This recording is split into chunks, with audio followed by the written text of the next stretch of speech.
Les 2 tours en amande du Châtelet d'entrée, antérieures au grand chantier des années 1500, sont la partie la plus ancienne de l'aile sud du château. À l'origine, elles encadraient une simple porte en arc brisé, précédée d'une herse et d'un pont-levis.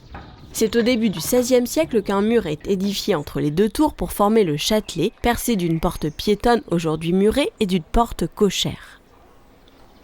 Le Châtelet est encadré par 2 logis, flanqués par la tour de Fortville à l'est et la tour de la prison à l'ouest, chacune munie d'un escalier en vis. Un autre escalier en vis est accolé à l'arrière du Châtelet.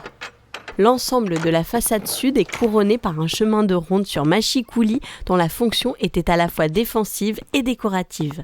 Leurs linteaux sculptés forment une frise de trilobes et d'accolades. Le parapet du chemin de ronde est percé d'archères canonnières et de baies carrées.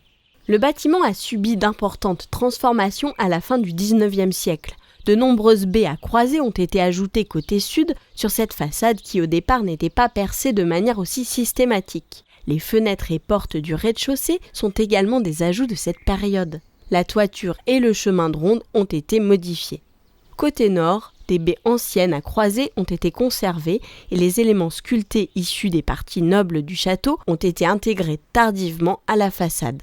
Les espaces intérieurs du bâtiment qui abritaient des cuisines et une boulangerie au rez-de-chaussée et des logements à l'étage ont été reconvertis en écuries par les haras nationaux dans la seconde moitié du XVIIIe siècle avant d'être entièrement réaménagés au milieu du XIXe pour accueillir les appartements du directeur.